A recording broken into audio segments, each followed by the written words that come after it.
Madame, Monsieur, chers Chancevignéloises, Chancevignélois, c'est avec beaucoup de tristesse qu'on ne peut pas tenir cette année la traditionnelle, l'habituelle cérémonie de présentation de nos vœux à la population. De la tristesse parce que c'est toujours un moment très agréable, un moment de convivialité, comme on dit, un moment de rencontre, d'échange. On discute, on rigole, vous en profitez pour nous faire passer certains messages. Enfin, c'est un moment agréable. C'est souvent aussi un moment pour rencontrer de nouveaux habitants, des gens qu'on ne connaissait pas jusqu'à présent.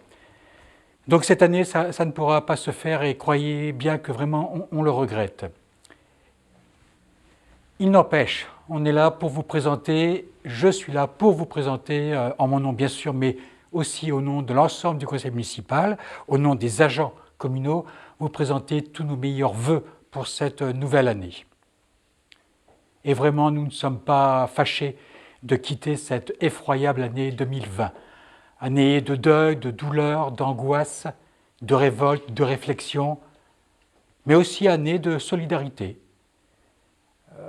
Les Chancevignélois, comme ça avait déjà été le cas précédemment, ont manifesté toute leur solidarité dans cette situation inhabituelle. Très rapidement, des volontaires se sont manifestés pour fabriquer des masques, par exemple. Les agents aussi ont été très présents pour assumer la continuité du service public. Étrange année, donc, cette année quand même 2020. C'était l'année, on l'oublierait presque, l'année des élections municipales, du renouvellement des conseils municipaux. Les élections étaient le 15 mars et le 17, c'était le confinement. On en sortait 2 mois après, l'été passé là-dessus, et le 16 octobre, c'était l'assassinat de Samuel Paty. Le 30 octobre, de nouveau, nous étions confinés. Donc vraiment une drôle d'année. Comme le veut l'habitude, la tradition, je vais très rapidement vous présenter les réalisations essentielles de l'année précédente et mettre en perspective ce qui est prévu comme réalisation pour 2021. Sur cette année passée, les 2 plus grosses réalisations ont été d'une part l'installation de l'éclairage sur le terrain de sport des Sermons devant le gymnase et d'autre part et surtout l'agrandissement par la construction d'une nouvelle salle, l'agrandissement de l'école élémentaire. Tout cela, nous l'avons réalisé sans augmenter les impôts locaux, comme nous ne devrions pas le faire non plus en 2021. Ça fera la 22e année consécutive sans augmentation de nos taux d'impôt. Sur l'année 2021, là aussi rapidement, les principales réalisations, c'est la mise en place, la mise en route des engagements que l'on a pris au moment des élections municipales. Il s'agit de la mise en place, l'installation de notre nouveau site internet, qui ne devrait pas tarder, peut-être il le sera quand vous pourrez visionner ce petit message. Donc la mise en place du site internet, l'installation d'un nouveau conseil municipal de jeunes, l'achat d'un radar mobile. Radar mobile, ça veut dire qu'on est bien conscient qu'il y a des voies communales sur lesquelles les voitures vont trop vite. Mais je souhaite que l'on sache, avant de mettre en place quelque chose, des aménagements routiers, que l'on sache de quoi on parle.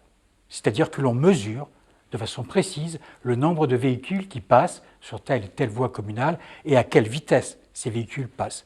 Donc pour ça, on va acheter un radar mobile et comme ce nom l'indique, on le déplacera sur les différentes routes de la commune. On va mettre en place, et c'est complètement nouveau pour nous, un budget participatif, un budget de 20 000 € qui sera réparti sur 2 ans. Donc tous les 2 ans, les habitants, les citoyens pourront présenter un projet et il y aura un jury qui triera un ou plusieurs de ces projets. Le gros projet, la grosse réalisation pour cette année 2021 sera cette fois-ci l'agrandissement de l'école maternelle. Les choses sont déjà bien engagées, l'architecte est retenu, les estimations du coût des travaux, les estimations sont faites, on devrait être pas loin de 400 000 €. Nous devrions réaliser tout ça sans emprunter, comme nous n'avons pas emprunté non plus en 2020. ne pas emprunter en 2021, ne pas avoir emprunté en 2020, nous permettra de voir les coudées plus franches, une latitude plus grande en termes d'emprunt pour la grosse réalisation du mandat qui sera la construction d'une restauration scolaire et d'une cuisine scolaire. Voilà l'essentiel des projets pour l'année 2021. Encore une fois, au nom de tout le monde, je vous renouvelle tous nos meilleurs vœux pour cette année 2021, des vœux de bonne santé, une année marquée de moments de rencontres, de moments d'amitié, voire d'amour. Tous nos vœux pour que 2021 voit nos vies et nos souffles et nos rêves reprendre leur souffle coupé. Comme on le disait précédemment avant l'enregistrement de cette petite vidéo, on ne pourra pas malheureusement ce soir boire un coup ensemble, mais le cœur y est véritablement. Bonne soirée.